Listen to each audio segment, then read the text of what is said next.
All right, guys, welcome back to the Guided Application Program. Today is day 7, and we are officially starting our mini projects for our curriculum.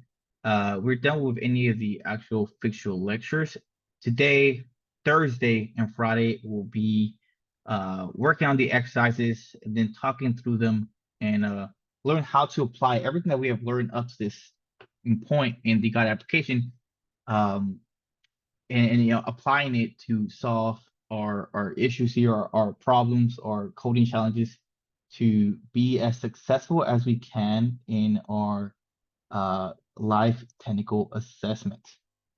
So in the curriculum under lessons, you will find lesson 7, 8, and 9. These are the 3 lessons that we will be working on. Today we'll strictly be looking at lesson 7, and we have 3 problems for today. The first problem we're going to tackle is going to be manipulative text, right? We're going to jump straight into it today. This problem is giving you a long string, right? Just a string. And our goal is to write a script to identify the longest sentence by word count, right? By word, not characters, right? Not how many letters are in the string, but by words, right? You'll come to find out there's a couple of issues with the string itself. For one, you encounter something like MT, which is not essentially a full word, but it's almost like an abbreviation. It says your cells are hidden. I'm gonna go ahead and assume that you did something like where is it at? There we go. If you click right here, it almost looks like a scroll bar. It kind of hides it. Maybe that's the issue that you're having with that Esperanza. So click the little scroll bar on the left side to see if you can expand it. Same thing with everything else. Hopefully that solves your issue. But yeah, so this script should be able to successfully kind of go through this and figure out what it's doing. And I'm gonna go ahead and give you some hints here, right? This is a string, and we need to be able to look at the string individually, right? We need to grab the sentence and then figure out how many words are in that sentence and then compare it to all the other words, right? So right off the bat, I know that in some shape, way, or form, I have to be able to split the string into its sentences. And we know that we have some kind of built-in method that comes with Python that allows us to do that. We also have a way to count stuff. There's another built-in method for that. So that's one of the 2 tools that we'll have within our tool belt. I'm going to tell you guys right now, do not use regex for any of these exercises. For those of you that do not know what regex is, that does not really matter. For those of you that do, it is a very powerful tool, but it kind of defeats the purpose, right? So use everything that we have learned up to this point. Do not use regex to try to kind of find a more efficient way, although it is helpful. We don't want to use regex for any of these, especially for the exercise 2 and 3. Keep regex out of this. Just use the tools that were provided to you during the program. That's including any built-in methods that I might not have covered. Do not use the regex module, right? You can use stuff like random because we use random in the curriculum, but try to avoid stuff like regex. It's almost like a cheat.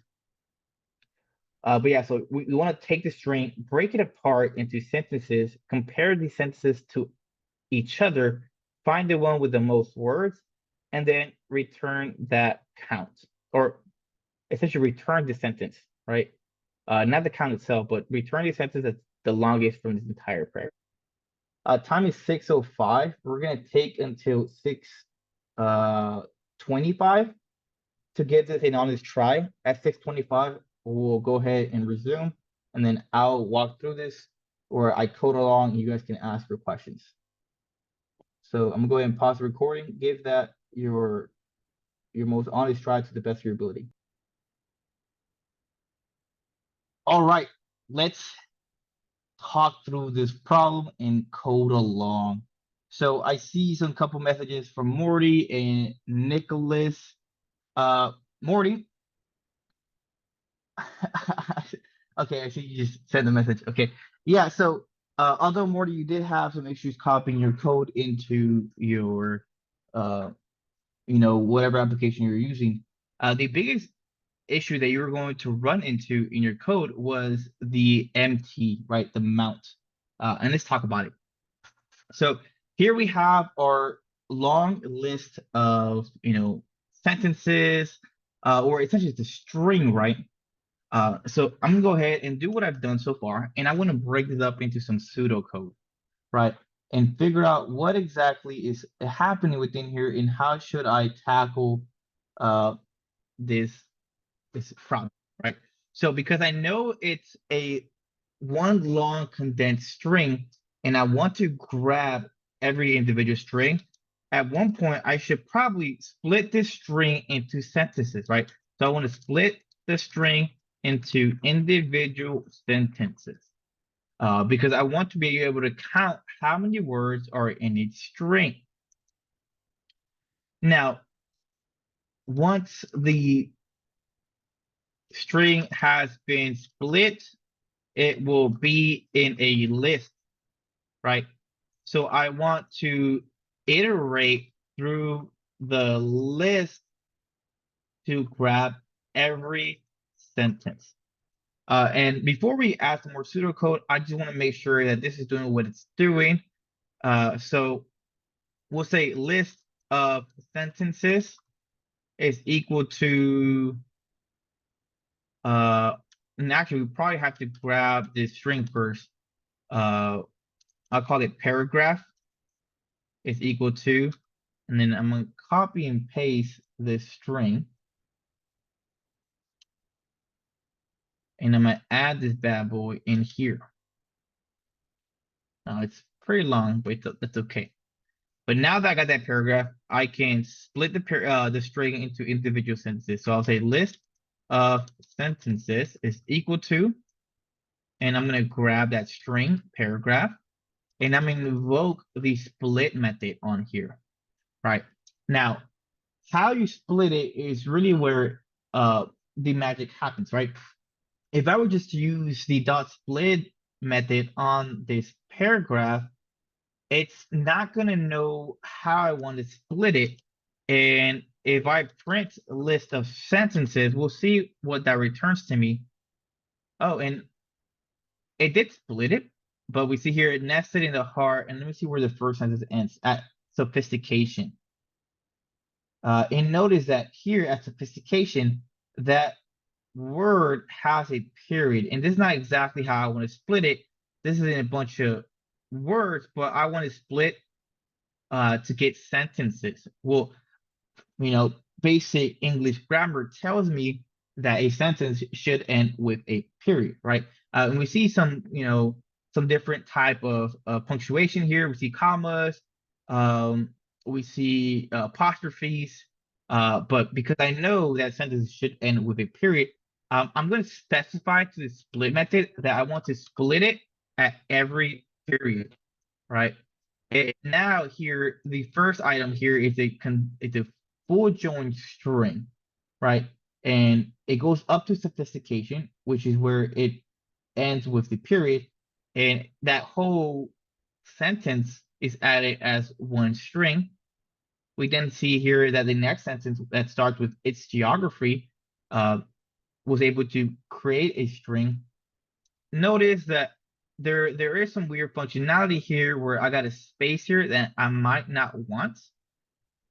So I'll handle that in a bit. But that sentence continued going on and it stopped at mountains, right? The Cascade Mountains.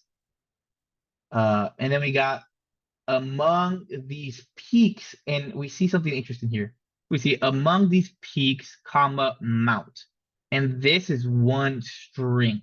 On top of the fact there's a space before it. And the reason for that is because mount, it has a period. So this split method, it's doing what it should be doing, but our code is going to be very literal, right? It's gonna do exactly what we tell it to do. Kind of going back to that reference about the video of PB&J, right? Where the father asked their kids to write down the instructions to make a peanut butter and jelly sandwich. And he took the steps very literal, and that's exactly what's happening here. It's stopping uh the split method right here at mount, but that's not the functionality we want. Mount is the abbreviation of mountain, right? Mount, for mountain Rainier, right? It should not stop here because this is not really the end of the sentence. The end of the sentence is at natural beauty. And it's split it there. We see that it has another sentence here where it's grabbing Rainier stands as a sentinel, and it goes up to natural beauty. Now, I don't know if this is the longest sentence, but if it was, we would be misled because we would be missing 4 words. And that's not something that we want, right? Um, the difference between the longest sentence could be by a simple word, and we don't want that. So first and foremost, let's go ahead and add dot strip also to this method and run it again and see if we can get rid of those spaces.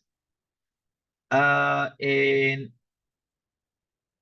I did not get what I wanted. And it's probably because I'm gonna have to go through each individual sentence and strip it. So we could do that later. But I do want to at one point use the dot strip method. Right. So now looking at this code, we are encountered with a couple problems. This isn't doing exactly what we want, right? So we probably have to take into account before we even split it, we have to take care of mount. And how can we do that? Well,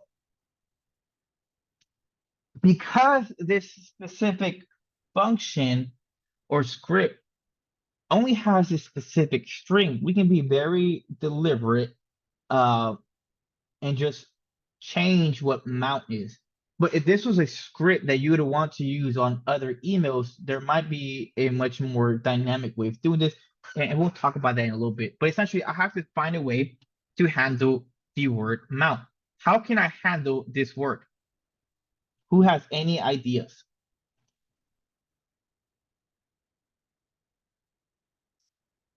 I see a backward slash. Did you mean to say that, Morty? How could I implement the backward slash? I see Steven just remove the period in the E and the extension, I'm assuming. Yeah, that's definitely one way of doing it. We could definitely just remove the period. Uh, that's a great way of going about it. What else can we do, Steven? In elif, we could do an elif, but it can get very complex, right? How would the elif work, Mary? And I see Nicholas, you said dot replace with mountain. I agree. I think that's probably either your way, Nicholas, or Steven's way could work. Mary, would you want to elaborate what, how we can use the elif? Or are you just kind of like, just shooting in the dark, seeing what sticks?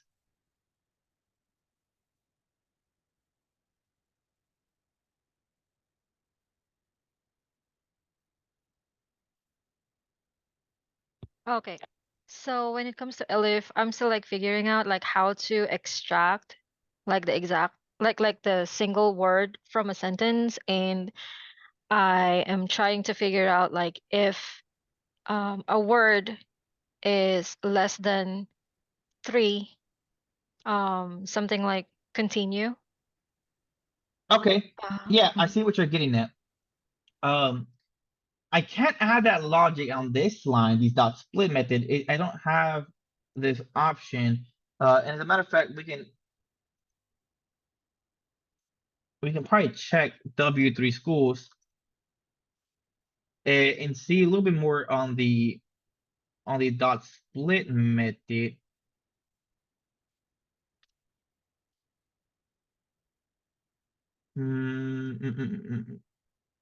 Python, here we go. Spring split method. I wonder if it takes any other optional parameters. It takes the separator, which is what we want to separate our string with, and then the max split. When max split is specified, the list will contain the specified number of elements plus one. So I wouldn't be able to do that in the split method, unfortunately. Um, so that would make this option here to approach this not a good way because we couldn't use an elif check here. If we were to use an elif, Mary, we would probably have to do something like we would probably have to loop through the entire string as it is, right? And like a variable where it's like sentence, make it an empty string, and we'll say for word in paragraph, but then that adds another layer of complexity because it's going to loop through by character, not by word. So it's going to be very difficult to try using an elif statement to accomplish this task. I think the best way of doing it is maybe approaching it in the manner that either Nicholas or Stephen brought up is using the dot replace method.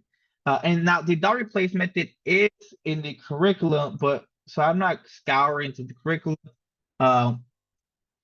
Let's look up dot replace. And this is probably something that you guys should remember if you want to use this in your interview, right?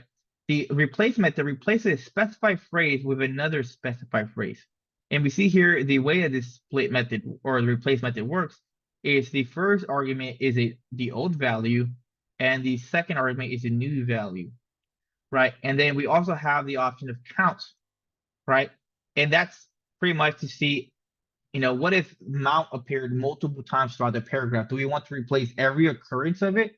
Or we can probably add maybe like for the count, we can add two. So it replaces two occurrences of it. That's how the replace method works. This is probably a much better way of approaching it. Or we could just also remove the period. Either or would work. The dot remove, that was one that we covered as well. Remove for list items, that's not what I want. I don't think there's a remove method for strings. It looks like it's gonna be for stuff like sets or lists or dictionaries. So by far, the replacement seems to be our best bet here. All right. So we would probably have something like paragraph dot replace, and I want to replace the occurrence of mount period with mountain, right? Mountain. Or I think MT stands for mount. So we'll use mount, right? And now if I run this, when I look through here, we'll get here that we get the second sentence. It's geography, so on and so forth, yada yada. And then we get here among these peaks, MT, and it doesn't look like we did it right. Paragraph dot replace. We cannot. What did we say? Paragraph is equal to paragraph. There we go. Okay, right. And this goes back, to string immutability. Why didn't this work, right? I tried to just call the string and use invoke the dot replace method. But if you guys recall back to the concept of string mutability or immutability, to be specific, you can't change strings. So you can reassign them, but you can't change them. So by calling the string itself and trying to invoke this, it's going to give us an issue. It won't work, right? We need to assign the result of this into something else, but we can't just change it directly like this, right? So I have to do paragraph is equal to paragraph dot replace. So whatever comes back from this, I reassign it into paragraph, right? Because strings are immutable, right? That's why knowing that concept about strings is very important. You can't change strings. It's not like a list. A list you can replace something from there, because strings are not. I'm sorry, lists are not immutable, but strings are immutable, all right? And now if we run this again, we see here that the sentence of among these peaks, mount is now in the place of MT, and it did not stop the string here. It continues to grab the rest of it. Right. So now that we have that, we can kind of loop through here and do some formatting. For one, we'll probably want to get rid of those spaces that we see here that naturally occurred, right? Because when we split the string at the period, it did split it. But if you remember, strings take empty spaces as characters, right? So it split it here, and everything to the left of this period was one sentence, and everything to the right of this period is another. That's including the space after the period and before the I. All right, so we're probably gonna want to get rid of that too. But back to the objective at hand, we took care of mount. I replaced it with the actual word. I then split the paragraph into a sentence list, right? And I got everything that I need. And now we can finally move forward with the next part, which is once this string has been split, we need to be able to handle each sentence itself. Steven says, I think I fumbled into an interesting way to do it. How so, Steven? Send it in the chat. I see split paragraph is equal to paragraph dot split. That is a great way of doing that too. Definitely do that as well. That way it takes this entirety of this and removes it. That's a great way of doing it. So both ways work good. You say you posted the code in the notes. I don't have notes, but I'll take your word for it. Yeah, I'm assuming that's an extension to VS Code. I'll look at that later. But this should, as the person that recommended that, using the split dot space, if we print out list of sentences, we now look at this. We have a string here, and that we no longer have the space. So, great input, Nicholas. I'm looking at Steven's code.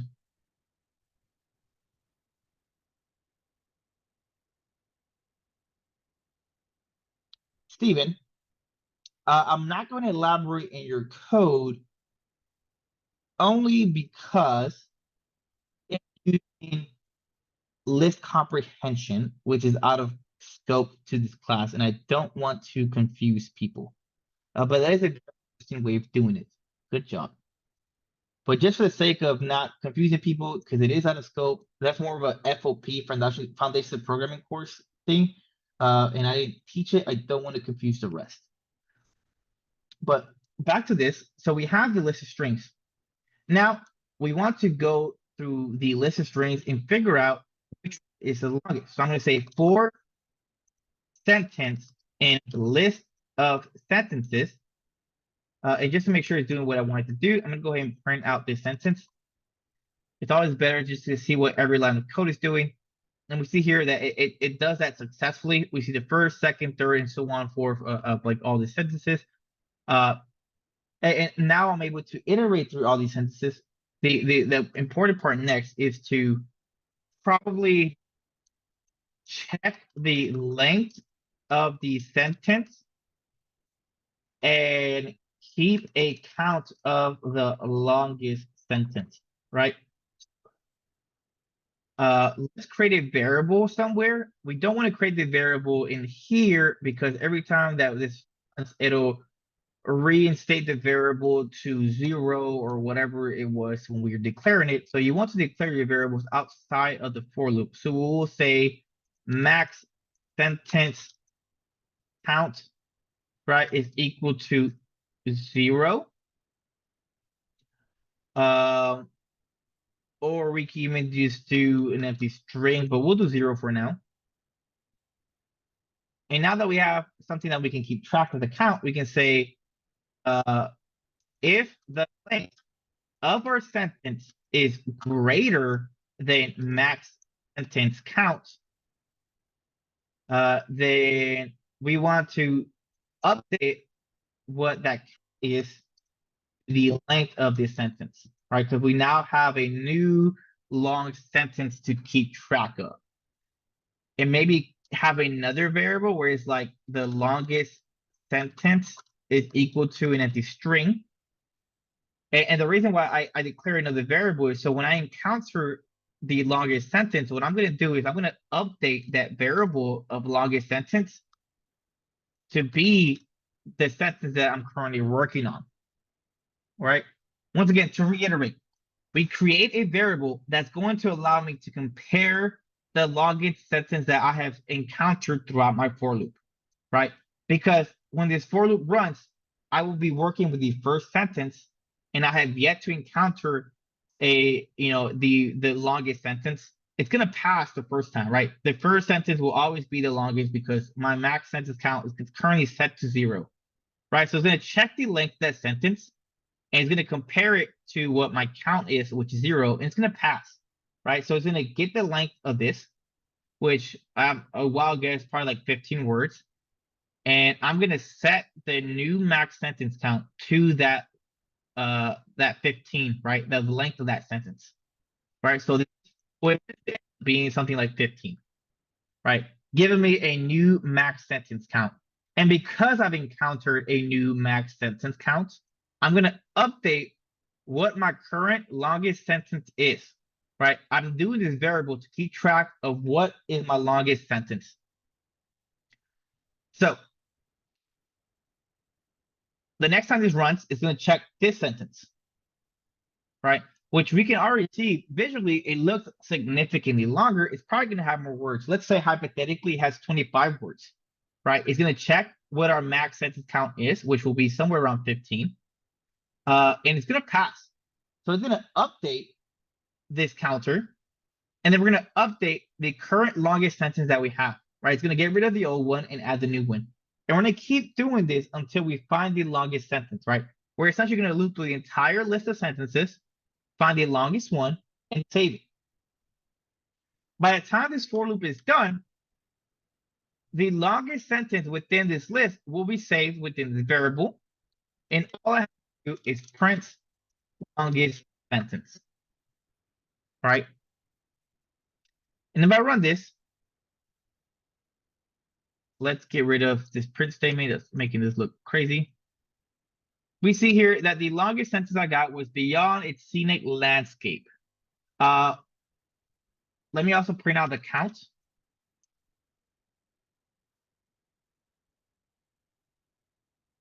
Which is oh no. It's printing out words. I'm sorry, letters. Maybe this is not too ideal. All right, we're getting an issue here where I'm getting 246, which is not accurate. There is no way there's 246 words in this sentence. What it looks like it's doing is counting the letters, right? Or the characters in my string, which is not what I want. So what I'll probably do is list of words. I'm going to create a new variable where I'm going to split this sentence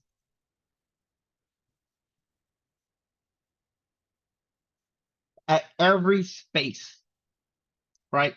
That way I have a list of words, right? Because right now, when I compare the length of the sentence, it's checking characters, but I don't want to check characters. I want to check words. So I need to split the sentence into a list of words. So I'm going to split it using the spaces to break it apart. And then I'm going to check the list of words instead.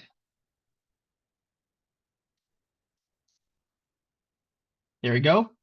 If I run this, now I get something different. I get a different sentence, which is not really what I was hoping for because it does not look like it's the long. And that's probably because I have not updated the rest of my code. So let's go ahead and do list of words here. There we go.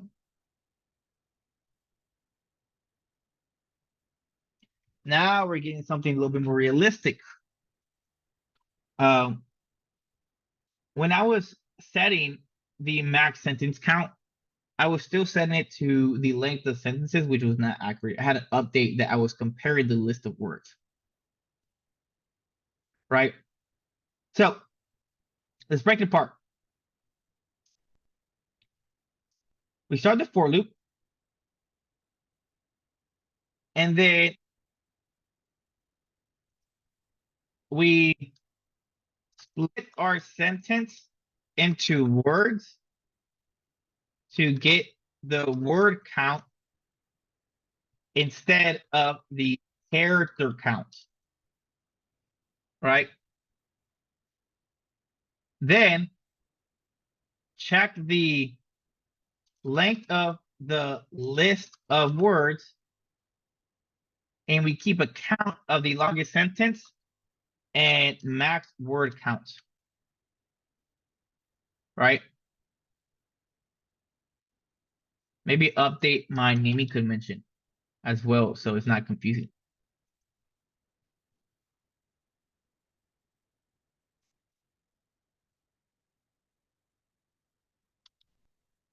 All right. We then check the length of the list of words and keep account of the longest sentence and max word, right? Finally, we print out the max sentence.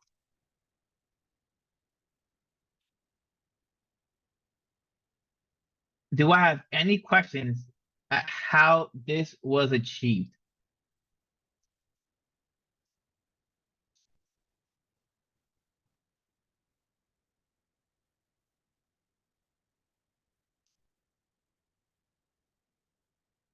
Morty said, adding a list of words is a brilliant move. Did not even cross mind that was a possibility.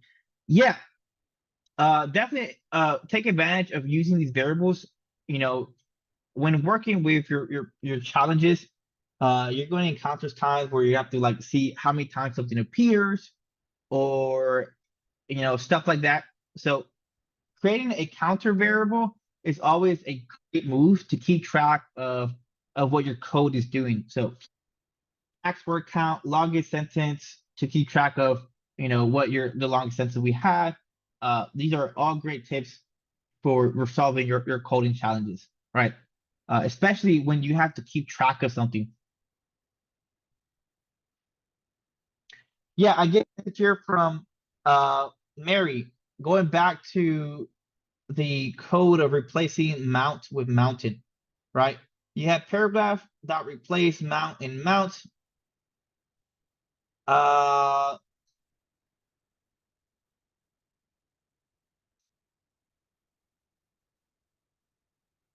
it looks like you did it right.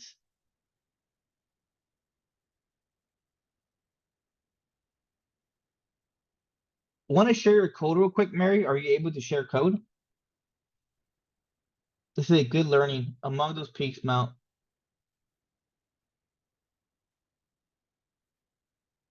dot split. Okay, I see what you did wrong. So when you're replacing MT with mount, you're only replacing the MT.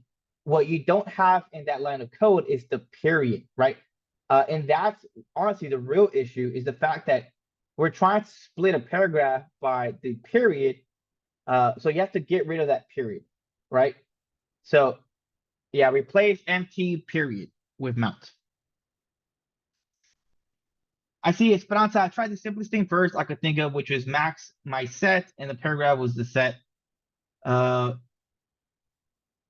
obviously this didn't work, but is there any way that would work if I split the set? Uh, no, right? Because using the max method, right? Uh, if you split it up, mm, you would have to split it up amongst words. But if I believe correctly, max is going to give you the highest value of something, right? If it was numbers, right, it's going to give you the max value of the numbers, the highest number, right? Uh, but with strings, you might get some weird functionality where it's going to try to get the value of its ASCII, right?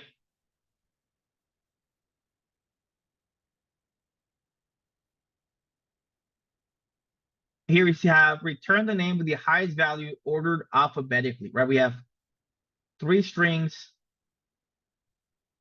It returns Vicky.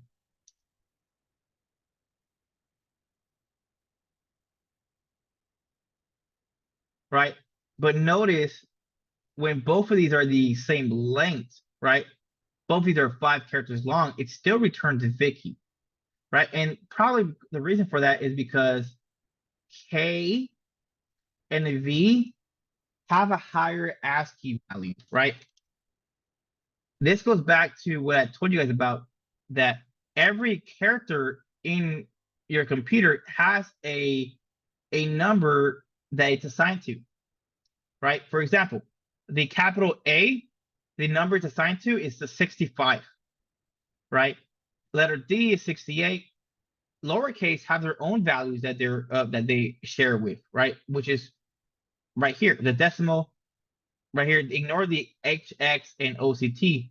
The value, the ASCII value, are these numbers right here in the decimal or dec, whatever how you ever spelled it, right? So when comparing characters, right, J has its own value and so does V, right? J, capital J, has a value of 74, and V has a value of 86, right? So when you use max on strings, it's gonna not compare the length of stuff. It's gonna give you some weird functionality. We're gonna try to count the value of the character itself. So not a good idea to use max on strings, right? Nicholas, this makes sense. I'm just not sure why my way did not work right. The count counts right, but did not update each time correctly. Well, time is 6:56. Let's go ahead and take a 10-minute break, Nicholas. And then we can talk about it real quick while everyone's on break. Let's go ahead and return at 7:06, and then we will tackle the next problem. All right, guys, welcome back from our 10-minute break. So we just finished covering the manipulate text exercise. The next is going to be the phone number scrubber, right? So imagine you are working for a company that has a list of customer phone numbers in various formats, right? Your task is to standardize these phone numbers. We have here what is a dictionary, and we know that because of the key value pairs, right? The keys are the names of our customers, and the values are a bunch of integers. And in all different types of formats, right? We see periods, we see some with hyphens, we see parentheses, we have some that have spaces, one that's just nothing but numbers, and then we have one with a US area code. I want to say this is the area code. Uh, is this like a country code? I want to say it is, right?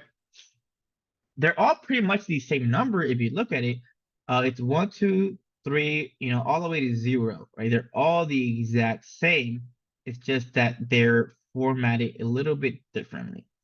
Now, I was reading up on this one, and this one wants us to add the +1 for the country code. So we'll talk about that later. So what it sounds like is we probably don't want to have the +1 here for this exercise. So when it comes to formatting, I would say the best way to format it, just have them all, like this, but with hyphens in between the three sets of numbers, right? So let's make our outcome to be something like this for every single phone number. So our goal will be to essentially eliminate all the additional stuff that we have here, like the parentheses, the spaces, add spaces to the ones that don't have spaces, replace the periods with hyphens. And once again, how you tackle this is going to be up to you, but do not use regex. Use what has been taught to you guys throughout our course. Everything on these assignments should be doable with what we taught you guys. You guys have the tools up to this point. So you guys should have an idea of how to approach it. What way you take is going to be up to you. But just try to get from point A to point B. What routes you take and how you get to point B is going to be whatever your heart desires. So go ahead and give that 20 minutes. Time is 7:09. We will come back at 7:29 to talk through it. All right, welcome back, everybody. How many of you guys were able to solve this? Give me a thumbs up on your reaction on Zoom. You click on react, put thumbs up. Nope. I get Morty. Nope. Okay. And that's fine. This is why we're doing this, right? This is why we are here, right? So you can struggle here, but do better in the technical assessment. All right. So let's talk about it. Imagine you are working for a company that has a lot of customer phone numbers in various formats. A little misleading because we know this isn't a list, right? It's a dictionary, but I understand what they're trying to get at. Your task is to standardize these phone numbers. Nicholas says this is the technical assessment I failed. That's funny. Hey, you guys will do better. I'm confident of it, right? Let's break it apart slowly, right? And there's different ways of approaching this. If you guys have a way that that we could probably look into this or how to kind of start it off, drop in the chat. Like if you have a built-in method, or anything like that can kind of get started. By all means, drop in the chat and let me hear what you guys think of how we can approach this. While you guys do that, I'm gonna go ahead and kind of break it up, right? So we have a dictionary, and I want to be able to go through all these numbers and do one thing or the other depending on what the number is formatted, right? So we need to be able to grab the value. And how do we grab values in dictionaries? Well, we know that we have to call the dictionary and use the value method. I see Nicholas already going on it. Customer dot values to be able to remove unwanted characters. Correct, right? So we want to access the values, um, and to do that, we will do something like for nums in customers. So this will give us the values within this dictionary. But the issue here as well by doing the dot values method is that when we want to update a value, I'm not quite sure if just updating the value directly from here will do the trick. But let's see. Let's see. Oops, right. If I do this, I get a list of numbers. But if I say nums, I wonder is going to update the dictionary, print customers, and it doesn't do that, right? So by doing this, I can't change the value of something in my dictionary by just doing dot values. The way that we change stuff or update key value pairs in our dictionaries is by calling the name of the dictionary and then using bracket notation to grab the value using the key, right? So we would add like, John Doe. This will essentially return to me the value of his number, which is 123.456.7890. And to change this value, I once again have to call the value by using the dictionary and the key, and then use the equal sign to assign something to this key, which will be the new updated value. So because of that, I need the keys as well. So dot values isn't really the most ideal way of doing this. I would probably want to do customers, comma, numbers in customers dot items, right? To get the keys or the values, right? This is gonna allow me to get both of them and then do something with them. I see Johnny Alvarado, the discount for I in customers, right? Um, and then you're trying to yeah, that does do something, right? That we've learned when we try to iterate through a dictionary method like that, right? For I in customers, and we don't specify key items, we can print I, and we know that it defaults to the key, right? So this gives us a key. So if we do customers bracket I, and we print this out, this will give the value. So this is also another way of doing it, right? So there's two ways of looping through the dictionary to get what we're trying to get, right? So definitely one way, Johnny. It does the same thing here. Liv, I see I got to this part to grab the numbers, right? For phone in customers, phone number is equal to phone dot replace. Okay, all right, so we're getting somewhere. All right, let's go back to the way that I was doing it by using the key and value in dot items, right? And we see that this can give us not only the key, but the values itself of this dictionary, right? So we have both here, both of both worlds, in their own, temporary variable that we can use to our advantage, right? Now, uh, when we do this, there's a couple ways of doing this, right? We can be very deliberate and do a bunch of if else statements, but it's not going to be the most optimized way of doing this, I think. We were to do something like if customers numbers, right? Or would it be something like if period in numbers, right? So we could check if the period is in the string, then we can update the value to something like numbers dot split, and we can split it at the period and replace it with a hyphen. When we put customers, let's see what that does. String object cannot be interpreted as an integer. We talking about, Willis? This isn't a string. Oh, okay. I guess we can't. Oh, what did we do? Replace. My bad. I'm using maybe the wrong method here. What did we do? Replace. Right. If we do this, item assignment. String object does not support item assignment.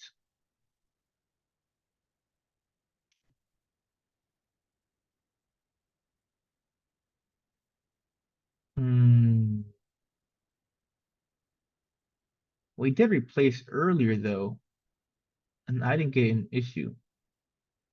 Maybe we want something like new number is equal to numbers dot replace. Maybe because we're trying to manipulate a string and that's giving us an issue, right?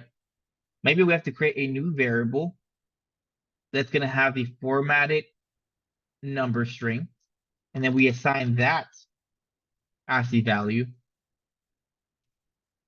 And it still give me string object does not support item assignments. Does that mean you can? My apologies. I see what the issue is. My apologies. I define the argument or essentially the parameter of customers to the same name as the dictionary, and that is an issue. Right? Maybe we want to say names, comma. Right? That sounds better, and then I can pass in name, which is supposed to be the key, right? Because we take keys. I was passing in the string of numbers as the key, which was the value, and that's not correct, right? I was passing the value within the brackets, but that's not how we do this. What goes in the bracket needs to be the key. So I was doing the wrong thing. So I did two errors here, right? We saw that for one, the variable that I temporarily assigned for the key was the same name as the dictionary, and that's an issue. One. And two was the key that was supposed to go within this bracket was actually numbers, which was the value, right? And that's not right either. So here I updated it, right? And let's try this out now. And there we go. Now we get something working, right? We were able to format the first one, right? Where we replace the period with hyphens. So that takes care of one. And this is not the most efficient way of doing it, but we're gonna try out doing it this way, and then we can figure out maybe a different way of optimizing this. Right. So I was able to format things that have periods between them. Right. And then we can do another if else or elif statement. But here is where it can get very tricky, right? What happens if I do elif, right? But this passes, right? What if a number not only does it have a space, but it also has a period? right? What's gonna happen when it tries to check this number here? When I get to this if statement,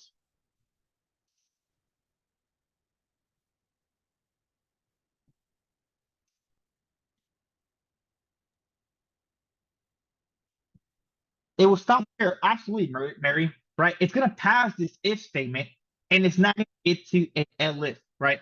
Because what's happening here, if I put if period in numbers, it's gonna succeed, right? And it's gonna replace this period with a hyphen, right? But the elif statement won't run, right? It is not able to run because it passed the previous one. So in order to get around that, instead of making this an elif statement to chain it with the previous if statement, I can say if as well. So it'll check is it dot, is it numbers.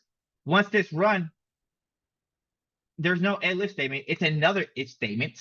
And I can say if space in numbers. And this will actually still run this if statement, right?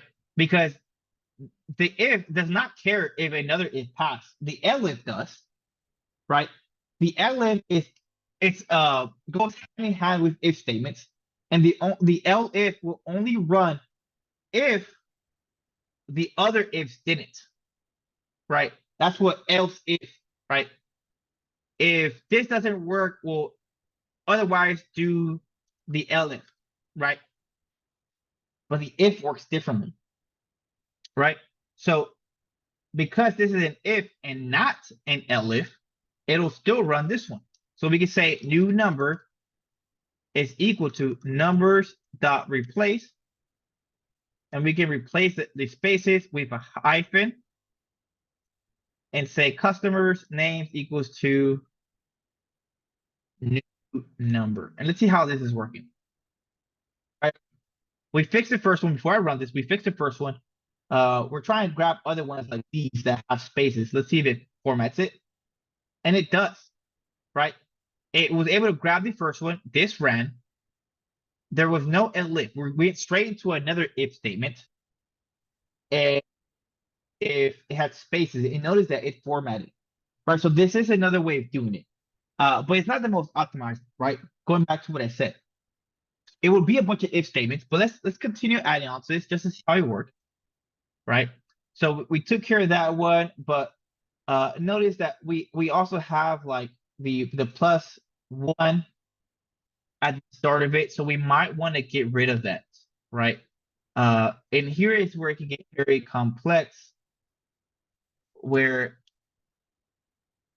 why if statements is probably not the best, right? If we say if plus one in numbers, new number is equal to numbers dot what can we say? Replace plus one with nothing.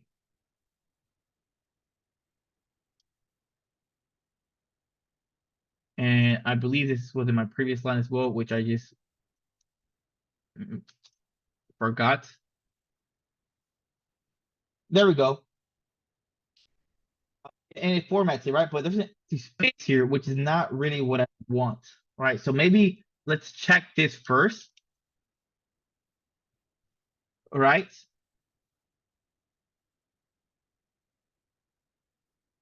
And notice that it no longer does what it should be doing, unfortunately. Right? It did not format that. If anything, it stopped working. So maybe not the most effective manner of doing this. It gets very confusing. We have to have a bunch of if statements, right? And notice that the plus one is now no longer being removed, right? And that's no bueno. I don't know why it's doing that exactly, because it should be working. It worked before. All right. But it's still keeping it there this time. So let's figure out a different way that we can approach this. And I see Devin, you're doing. You said, can we use or? We could, but if we do or, right? If one passes,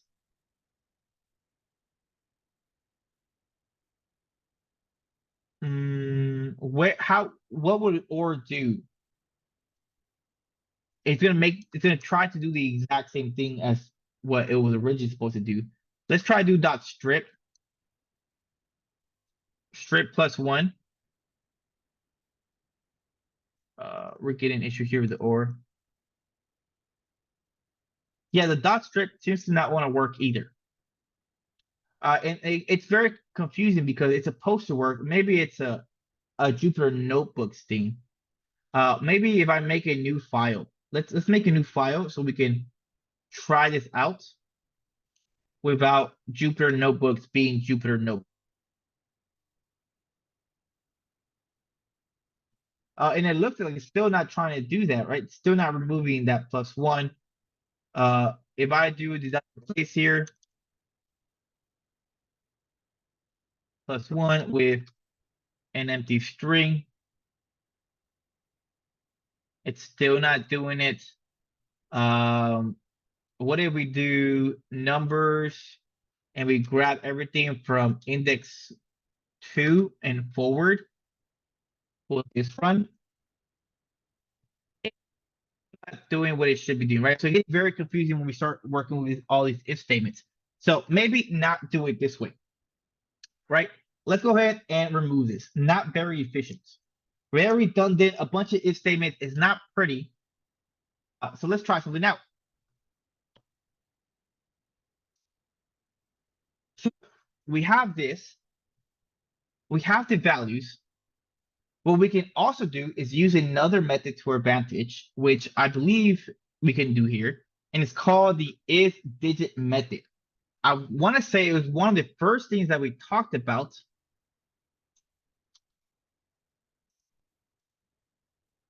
If digit, I did not find it here. Is digit, I don't remember going over that. I don't know. no, No, I don't remember that one. is Could be wrong though. I'm not finding it. Why is it not doing that? I'm pretty sure we had it. Okay, it's not appearing. Well, it's a great learning point then, right? Is digit. Python string is digit method, right? So we have a string here of 5,000 and we have txt.isDigit, right? It's gonna take the string and it's gonna, no, we did talk about it. We talked about it when we went over typecasting. It just wasn't the curriculum. I added like one of those additional code blocks and I was showing you different stuff. I remember it, right? And what it's doing here, it attempts to typecast this string that's a string of numbers, and it's trying to see if it's an integer. If when it typecasts it, it succeeds, then it should return true, right? It turns a Boolean. It checks if the number and invokes the isDigit method and gives you a Boolean whether it succeeds or not, right? So we have stuff like isDigit available to us, and we can use that to check if something is a digit or a special character, right? So we add the hyphen here and we run this, we should get false, right? We get false. And that's something that we can utilize for ourselves. Would the import phone numbers library help anywhere in here? I've never used that, Lauren. I do not want to use it because I feel like that's cheating. That's so much functionality to check a phone number. So I would like to avoid doing that because obviously, right? Obviously, there's so many better ways of doing this, right? But I don't want you guys to use such a big library. Like simple methods, like built-in methods that are already in Python, like isDigit or dot strip, to lowercase to uppercase. Those are good. They're simple, very small. It's a small little function. A phone number library is a big module that has all these additional functionality that might be considered cheating. Now, Can you use that in your technical assessment? Sure.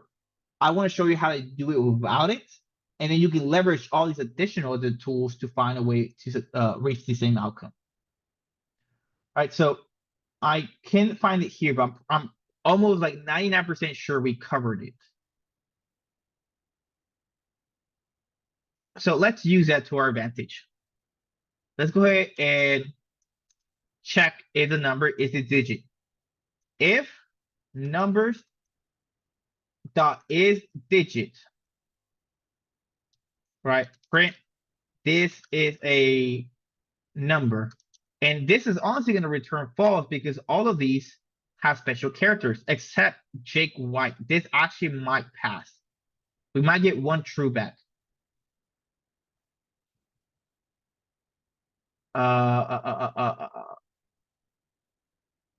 Okay, let's do else print this is not a number. There we go, right? The first three were not numbers because they got special characters in them, like either parentheses, the periods, hyphens, or spaces.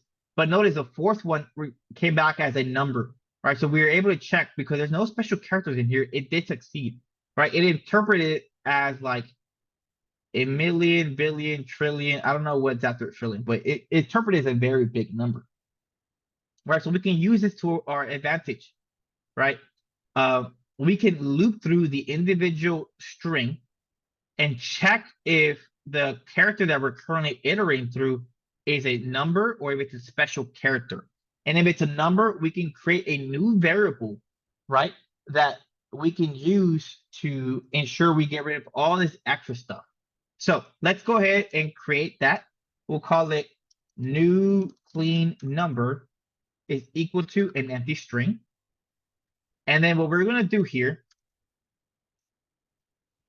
let's add some comments here, create an empty string for our new formatted number without special characters, right?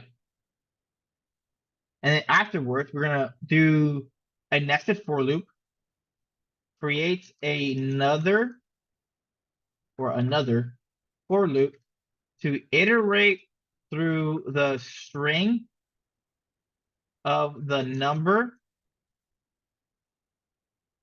So we'll say for num and numbers, right? This will iterate through this string right here, the value.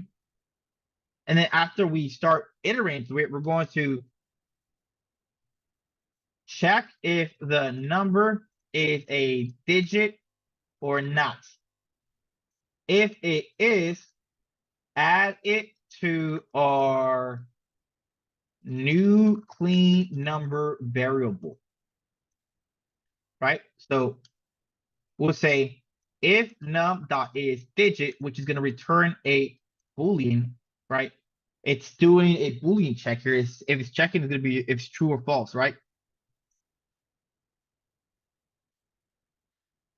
If it's a number, then I want to add it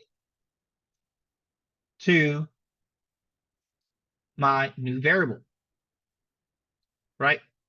And if it's not a number, then I don't want to do anything else. I don't need to, delete anything or whatever, because I created a new variable where I'm going to be adding the actual numbers in there. Everything else I can ignore it, right? Now, after that, I want to change the old value that used to be in that key to my new clean number, right? So once the number is complete, change the value of this key to our new clean number. So this for loop is going to run. It's going to format this new clean number. And once the for loop is done within here, I'm going to say customers names is equal to new clean number. Right? So once again, to reiterate, we create an empty variable that we can format our number without all these special characters. we start a nested for loop within the already for loop that we started to grab every key value pair. And that nested for loop is going to grab the value, right, numbers. We're going to iterate through that string, and we're checking if every character in there is a digit or not. If it is a digit, this is going to return true. And if so, we're going to move into this code block of adding that number into our empty variable, right? Once this for loop finishes, that means it finished looping through the entirety of this value. It grabbed all the numbers and added it to our new clean number variable. Finally, we can add that new number to this key value pair. And if we print customers, we will see here that we now have the 1 through 0, the entire of that for on all of these with no spaces, no parentheses, no apostrophes, nothing crazy, no plus, but we will see that there is an additional one that we do not need, right? And that's going to be an issue, right? We need to format this so it only has the area code and the other 7 numbers, right? So we somewhere between when we add it to our dictionary and after it was done checking for the special characters and digits, we need to format this number. So I'm going to say new clean number is equal to, and I'm going to do some splicing here. I'm going to grab from index 1 and onward, right? That way I don't grab that additional 1 on that number that had the area code, right? We do not want that additional 1. So I'm going to start at index 1. And then I want to format this to grab the first 3 numbers afterwards. So from index 1, let's actually do a plus sign here so we can zoom in.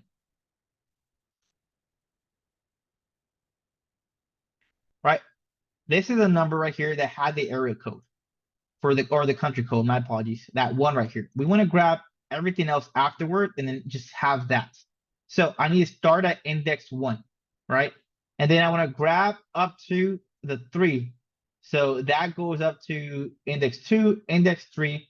And the way the slicing works is that it's up to but not including. So that means I have to do up to index 4, right? And then I want to grab the 4 to the 6. So that needs to start at index 4.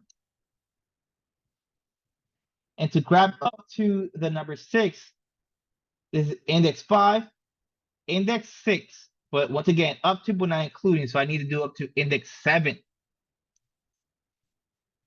And then I want to grab from index 7 to the end of the number. So I'm going to say new clean number, index 7, up to the end.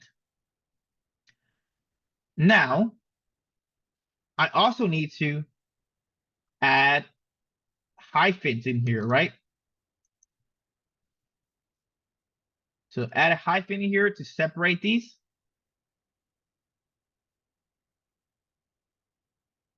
And I believe I did this correctly. I think I might get, it might be a little weird here because I don't know if this is a string or not, but let's try it out. Okay, yeah, it's working. So now, all the numbers also have the hyphens, but the last one that had that country code, it no longer has that additional 1 as it did earlier, right? We're able to format it exactly how we wanted to. And let's change the name of this. Let's call this formatted number so we don't get confused. This formatted number has the phone number separated with hyphens, with no country code and no special characters.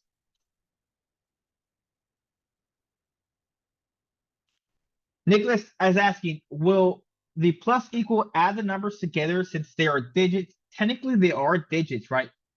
But in the form of a string. And when using plus equals on strings, it concatenates them, right?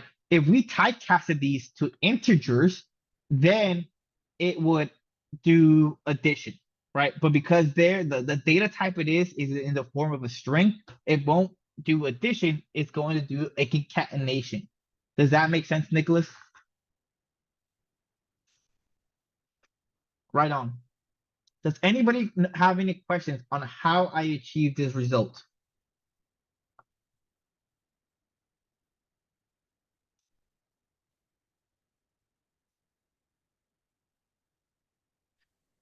Yeah, Roger, I got one.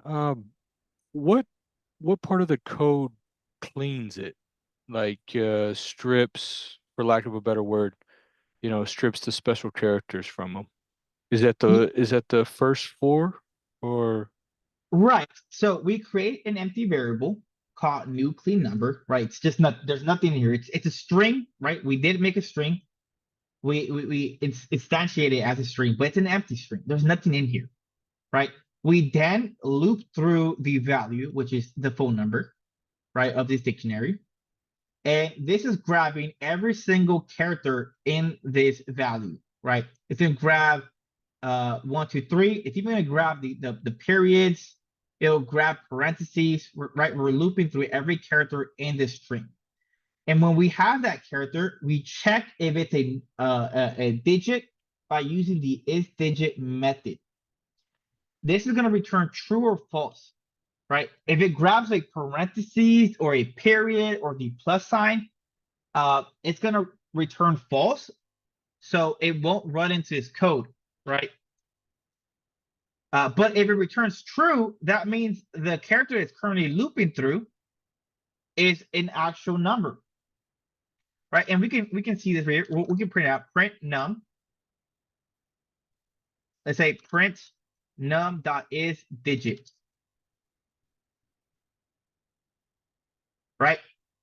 So here it's going to grab the first value, right? We're currently looping through the first value, and it loops through that value by grabbing every character, right? It grabs the first character, which is 1, right? And we print that out here, right? For num and numbers.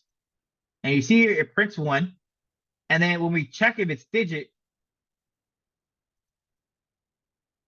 let's move this. Oh, no. Let's move it out here. There we go. We're printing if it's digit. Notice that it said true for the number 1. It said true for number 2, true for number 3. But when we got to the period and we printed out is digit, it returns false, right? Because this returns a Boolean. Using the is digit method on a number or a string, I'm sorry, or anything, honestly, it's going to check if it's a number or not, and it's going to return to you a Boolean. So it returns false for the period. It returns false for everything else, right? Notice here, oh, it got truncated. You don't see the false here. But it returns true for everything that is actually a digit, right? And if it is a digit, right? This say if num dot is digit, essentially saying if true, add that number into that variable that we created, right? This is what cleans it. Does that make sense, Philip? yes? Thank you. Okay. Yeah, right. So essentially todraw.com, right? We have 1, 2, 3, dot 4, 5, 6, 7, 8, 9, right? We start that nested for loop saying for num in numbers, right? It's grabbing that value. We're looping through the value, right? Num is going to grab 1. And we say if num dot is digit, right?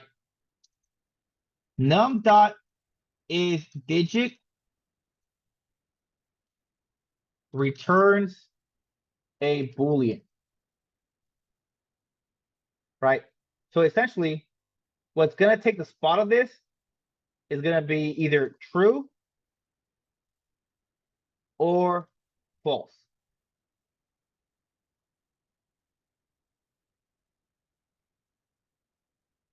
right? When we check the number using the is digit, it's going to return true or false depending if it is a number or not. If it returns true, it's going to call that new clean number variable, and we're going to add that number into it, right? If it returns false, then it does nothing else because we didn't do anything here. We could do else continue, but it'll still do this here, even if we don't add it, right? Because this is happening no matter what. We're still going to continue because we didn't add anything else, any other else statement. I'm sorry, I'm stuttering so much. Jesus Christ. But does that make sense, Philip? Maybe this helped out a little bit better. No, it did. Yeah, thank you. Yeah, no problem. But all right. Yeah, that's what cleans the code. Let's go ahead and remove this and remove this. Right. Okay, time is 8:05. Let's go ahead and take a last 10-minute break.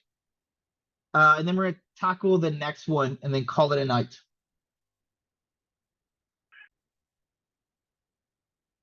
Thank you for pointing that out, Stephen. Right. So Stephen pointed out something very interesting. Right. Because of the way that this is being formatted, it's cutting off the one. Right. It's cutting off the one on all the other numbers as well. So this is having an issue, right? Because we hard coded this to remove the first index, which is index 0 for all of these, and this is not ideal. So what we can do to fix this is add an if and else statement, right? If the length of num is greater than, let's see, 1, 2, 3, 4, 5, 6, 7, 8, 9, it's gonna be 10, is greater than 10, then we want to do this.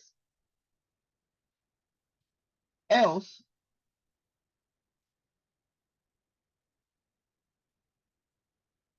we do something a little bit different.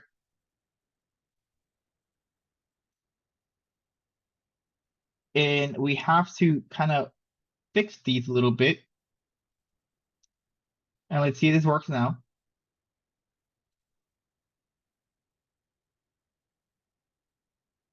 And this is still not working as intended. Everything else works.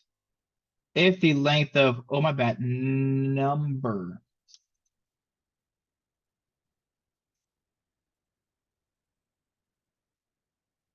If the length of numbers is greater than 10.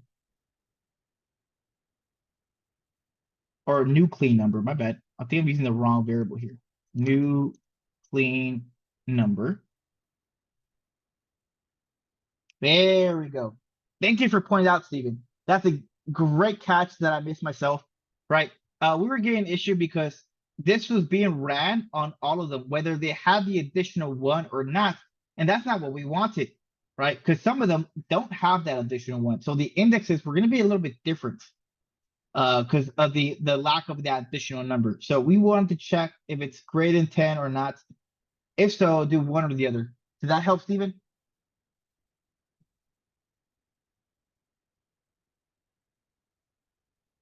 I'm gonna take your silence as a yes.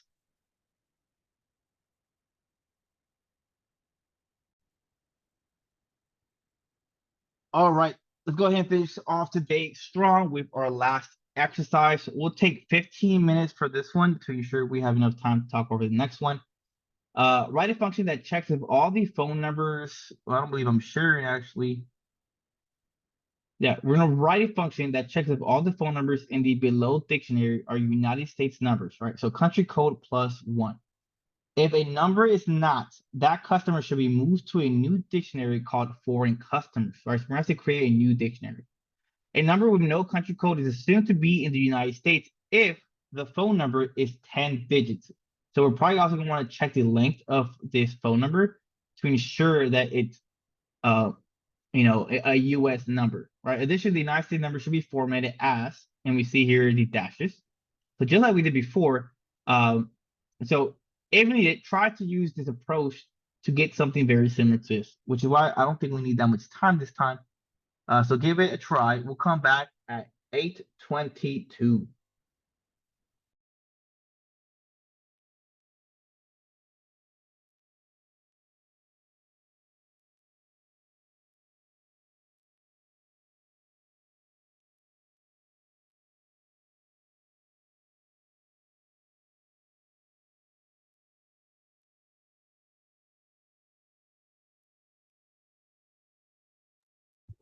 I think you're on mute. Sorry. Oh, thank you so much. I was over talking. Yeah, let's go ahead and come back and finish our exercise. I see the code examples here that people are dropping in. Morty, does that work? Does your code work? Okay. Yeah, definitely ignite reference point for numbers and customers. And you're checking if the value is less than 10 or plus not in. Okay. Yeah, it looks like you were able to put everything almost like 4 lines. That's pretty good. Yeah. I'll try and do it a different way. Let's go ahead and use the previous method to kind of start off this one. We're gonna say for name, and numbers in customers dot items, right? Just like we did before. Let's see. We created that empty variable. So we'll say new clean number is equal to, and let's run this so we can override the previous customers. That's a big issue sometimes. We're gonna create this empty string, right? Just like we did before. That we're gonna use to format our new number. And we're gonna say for num and numbers. Right? Again, we're going to loop through the numbers variable and we're gonna check if num is a digit. If num dot is digit, then we want to add it to our new clean number by doing plus equals num. All right, that's pretty consistent so far across.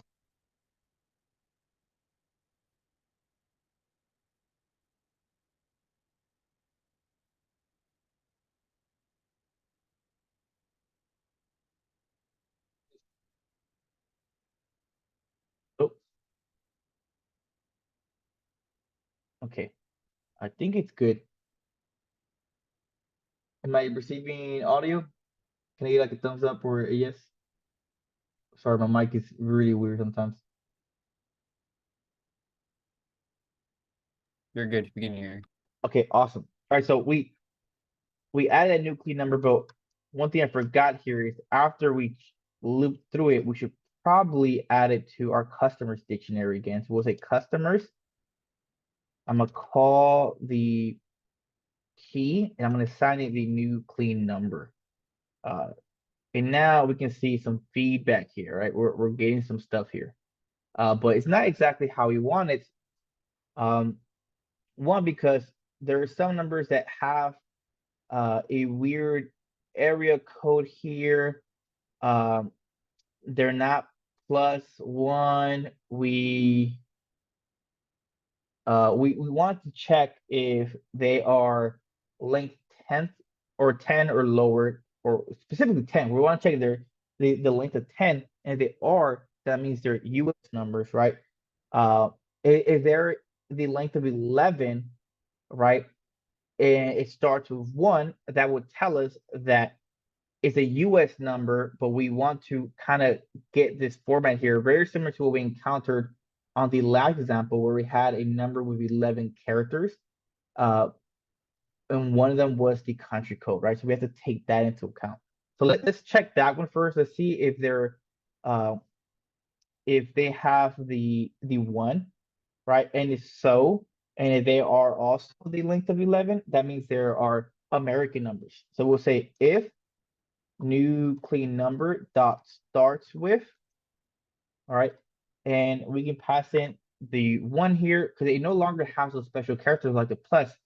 So we'll see if it starts with a 1, but also right? We'll use and to check if the length of the new clean number is equal to 11, right? This will let us know if this is a number that was similar to the one like the previous example where it had the 10 numbers, but it also had the 1. And if so, then we need to clean this number up. So we will say customers in name. We'll assign a new value to this key. And as we saw earlier, we use this formatting method here where we were slicing stuff up, right? And conjoining it depending on the index. I'm gonna use a string interpolation technique this time instead of just conjoining strings to show you how that works. I'm gonna call the new clean number, and I'm gonna grab everything from index 1 to index 4, right? That's from my previous example. And then it should have comma afterwards in the string. And once again, call the new clean number and grab another part of that string, which is 4 to 7. Then add a hyphen and add the next part of the new clean number. Well, this is from index 7 and onwards. And this should do the exact same thing that this did. Only difference is I pre-formatted in the string using the F clause, letting me know that I am formatting the string. That way I don't have to do like the plus and then the hyphen and then plus the index. I can just kind of pre-format it all in one whole string to give me the result. Right. Now this is only going to work if the number that I'm getting is of size 11, right? Letting me know there's already 10 digits to make up this number plus the country code of 1, right? Now, what if it doesn't have a country code, right? And the new clean number is equal to the size of 10. Well, and so we have to still format it with the hyphen. Time we have to change what indexes we get, just like we did on this one right here, where we got up to index 3, right? And then 3 to 6, and then 6 to the left or to the right. My apologies. So same concept here, where it's up to 3 hyphen new clean number 3 to I believe it's 6. Yeah, 3 to 6 hyphen, and then call new clean number again, and then get 6 to right. And this should format the other one. Let's check out how this is working so far. Before we move forward, this all matches what we've done before, right? Here we have it formatted. This is formatted. Let's see if we have any weird stuff in here.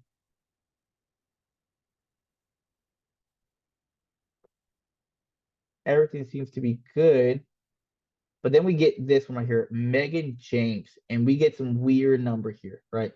It has the 4 that starts off with, the next 3, the area code, but notice that this starts with a 6, right? So this is a foreign number.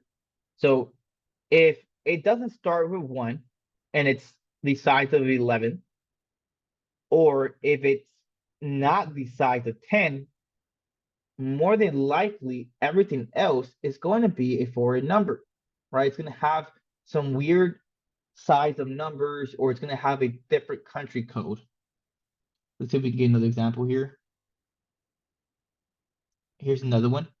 We start with 4, 5, 6, 7, 8, 9, 10. So it has the first 10, but the area code is 0. And what it looks like, if it's anything else besides the 2 options, more than likely it's going to have an area code that does not belong to the US. Here's another one. We have the first 4, the next 3, which is 7, the next 3, which is 10, but this starts with a 9, right? So if we didn't match any of these, everything else it's probably going to be a foreign number. So we're going to say else, and we're going to do something else, right? For this, we're probably gonna have to create a new dictionary for the foreign numbers. So we'll say foreign numbers is equal to an empty dictionary. And this is where we're gonna add the new foreign numbers, right? Because I believe it's a problem if a number is not a US number, that customer should be moved to a new dictionary called foreign customers. So foreign customers, right? And then we have to call this foreign customers dictionary, give it a new name, or I'm sorry, we don't even need a new name. We can use the name that we were looping through with. So we just pass a name, but the value should be the formatted value for this, which is essentially going to be just the phone number itself. But we're probably gonna have to add some hyphens, right? And it's probably gonna be something very similar to this. So let's go ahead and just copy and paste this here, where we grab the new clean number. And here we'll probably have to add the area code. So we'll say new clean number 0 to 1. I believe that's what it wants. Oh, my apologies. It does not. It's like we don't have to add any kind of area code. I think it should be fine. Oh, let's try this out. Let's see how this works. All right, we're printing out customer, but let's also print out um our foreign customers. And it's not working.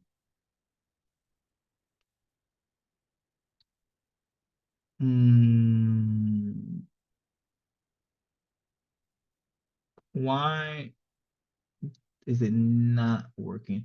Well, also what I've noticed is more than likely our original dictionary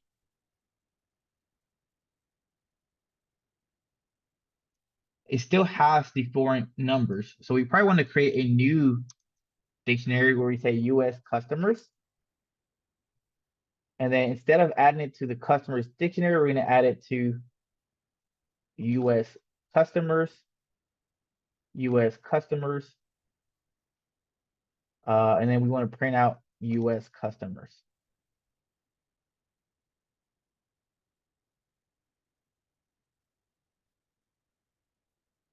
And it's what is going on?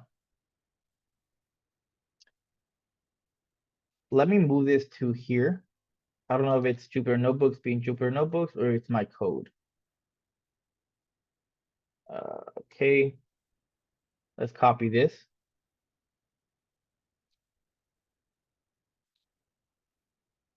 Let's run it.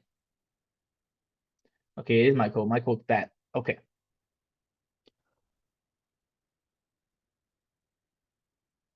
If the new clean number starts with 1 and is the length of 11, then we format it and add it to US customers. We add the name as a key and the value. It's working. I mean, it's adding Rebecca, right? We add Rebecca in there. For everything else, we add it into US customers if it's the length 10. If not,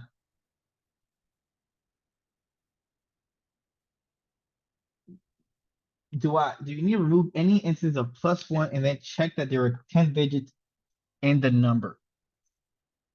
Well, Stephen, here in this code, for one, we don't have the plus anymore, right? We don't have the plus. As a matter of fact, let's go ahead and print out print customers. Wait, is it?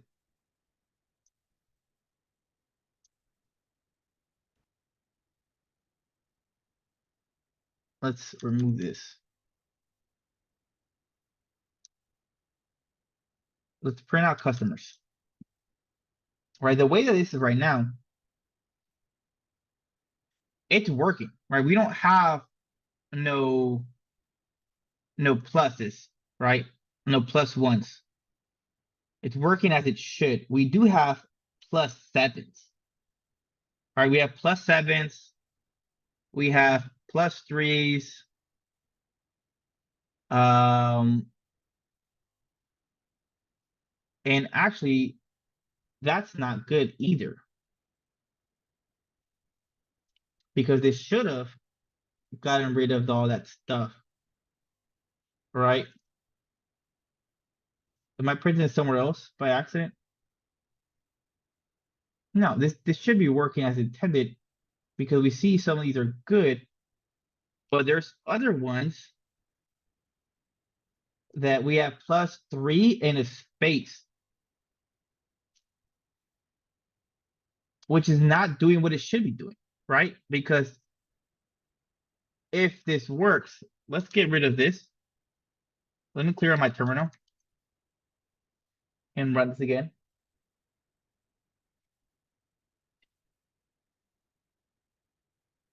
Or Becca Kelly. I'm not printing out anything else anywhere else. But everything was formatted as needed to be. This should only be adding stuff that are digits. Right? It shouldn't be counting spaces and it shouldn't be counting, the pluses because we cleaned it up here. Right? For num in numbers. Right? And we can oh, I think I know why it's not doing it. My apologies. It's how this is indented. Right? I think. No, by this time it formats the new clean number once this for loop is done. And then we add it to either customers or foreign customers, depending how long it is. Does anybody see something I'm not seeing? I wish Tristan was here. So you can see this, right? This should not have a plus sign. Right? Because this should be working. What if we do? Let's check this one right here. What index is this one? This is 0, 1, 2, 3, 4, 5, 6, 7, 8, 9. What if we do up to numbers and then get it to like 10? Can we print out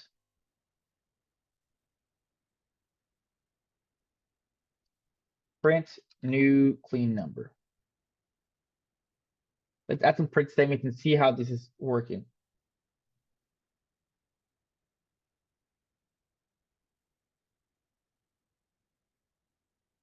Oh, my bad. Maybe not add this here, but add it.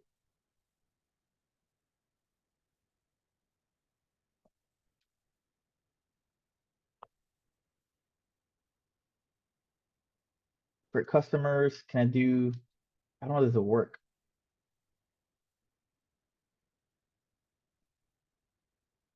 No, okay, let's go with list of numbers is equal to customers dot items. And then from here, I'm gonna say list of numbers. It's only handle the first 10.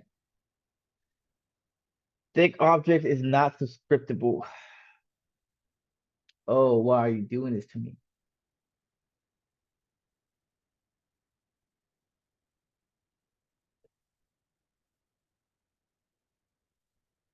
Okay, let's say for numbers in customers dot values list of numbers dot append numbers.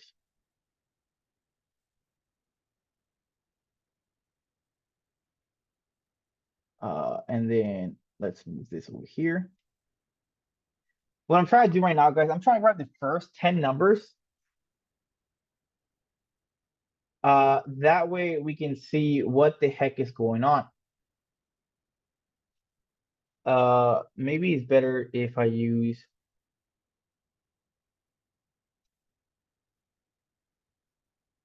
Now I'm gonna comment out everything else. I'm gonna comment out everything else from here. Let's go and see if we can find. Oh, I found one. +2. Where is it at?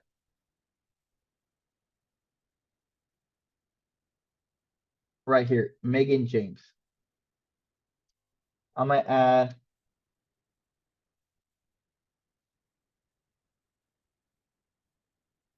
I'm just gonna go up to Megan James here, so we can see less than 60 entries. And we don't get this weird functionality. And let's get rid of this. Okay, there we go.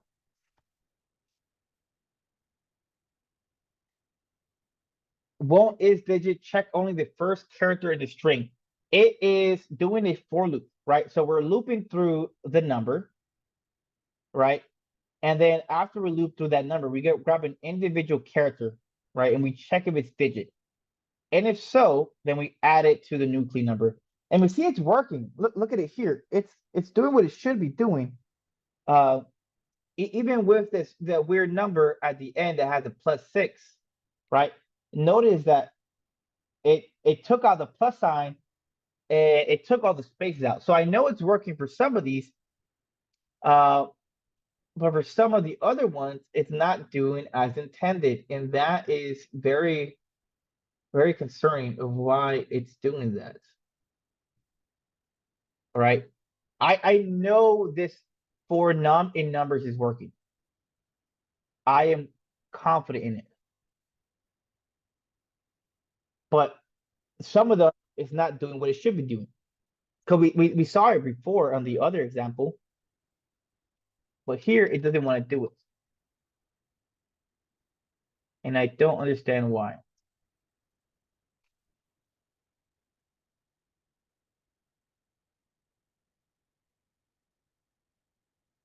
Right here is all the numbers that were cleaned.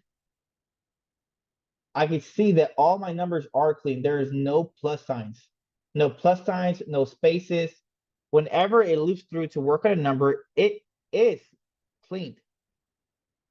Right? When I'm formatting it, I am getting issues.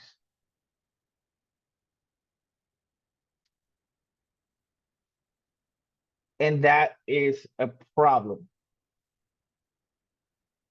If I do US customers, let's go ahead and unindent this. Let's say US. And let's just print out the US customer ones. Right, US customers is empty for some odd reason.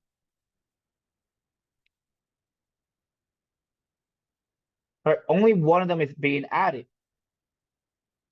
And the reason for that is, oh, that's probably why.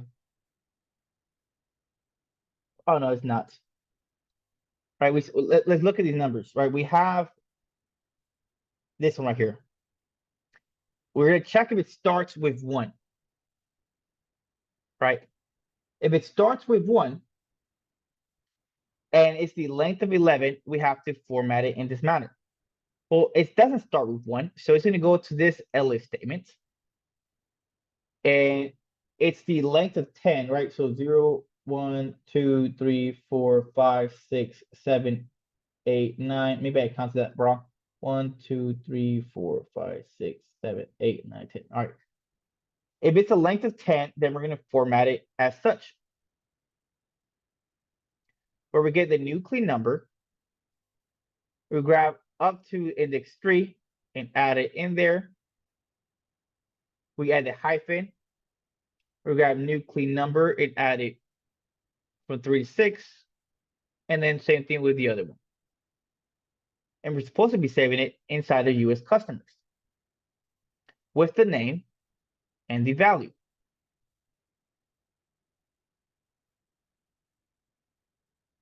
But it's not doing that. The only one we get is Rebecca.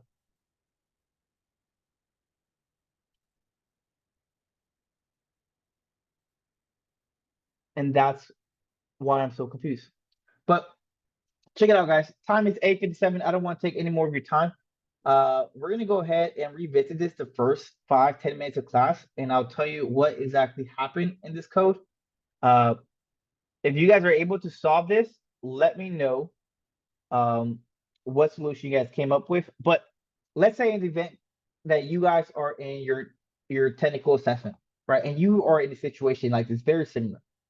And you know what your code is doing, but it's not doing what you want it to do.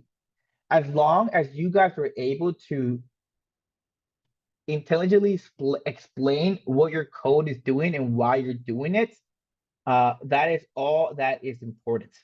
I will debug this and figure out what the heck's happening here, because it's not adding this as it should on US customers with the name. And that is concerning because this is perfectly right. I don't see anything else going on here.